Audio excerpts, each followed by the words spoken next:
This is VOA News. I'm Tommy McNeil. United Nations Security Council members are looking for ways to convince Russia to reconsider its decision to end a grain deal that allowed food to be sent to impoverished nations. AP correspondent Jackie Quinn with more. At the UN, this is really another act of cruelty. U.S. Ambassador Linda Thomas-Greenfield says more than 300 million people in places like Africa, China, and the Middle East will suffer because Russia's suspending the Black Sea Grain Initiative. It allowed safe passage of Ukrainian-grown grain supplies to be exported. I deeply regret the decision. UN Secretary General Antonio Guterres. Hundreds of millions of people face hunger and consumers are confronting a global cost of living crisis. And they will pay the price. A Kremlin spokesman says Russia hasn't gotten what it was promised and that its exports are being hampered by restrictions. I'm Jackie Quinn. At a news conference, USAID Administrator Samantha Power says she's very concerned about the cost of food going back up. Every month since the Black Sea Grain Initiative has been operable, you have seen a steady decrease in cereal prices around the world, and that is not a coincidence. An attack before dawn damaged part of a bridge linking Russia to Moscow annexed Crimea that is a key supply route for Kremlin forces in the war with Ukraine.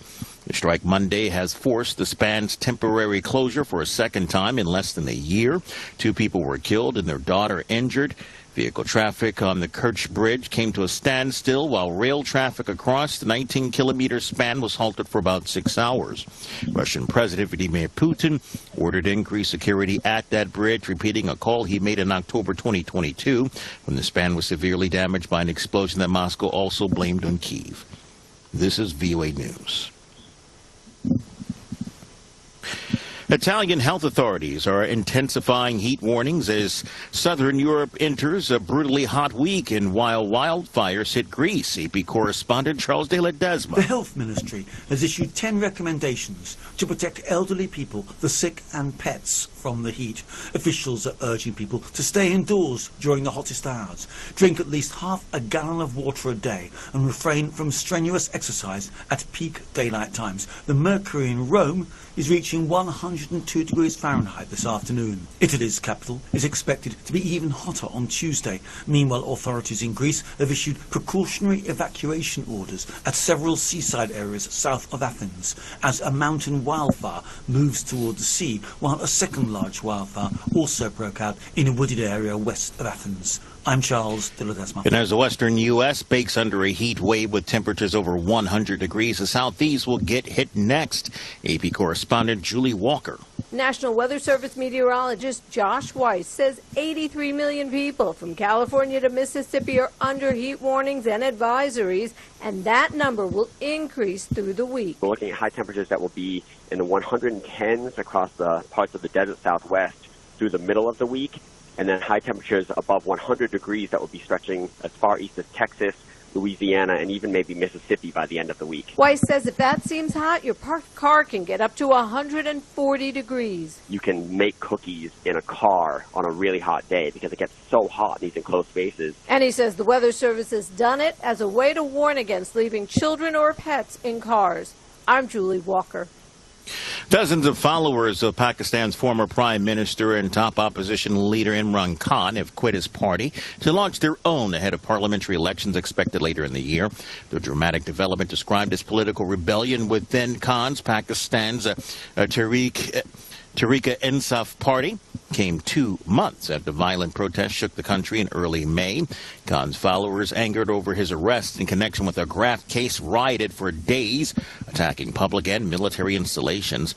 A total of 57 of Khan's party members, most of them former lawmakers and other well-known politicians, announced on Monday evening that they were quitting the party and forming their own. U.S. officials have approved a new long-acting drug to protect babies and toddlers against a respiratory virus that causes thousands of hospitalizations each year. The Food and Drug Administration on Monday approved the injection for infants and children up to 2 years old. It's made by AstraZeneca and is already approved in Canada and Europe. RSV is a cold-like nuisance for most healthy people, but it can be life-threatening for the very young and the elderly. I'm Tommy McNeil, VOA News.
Thank you for watching.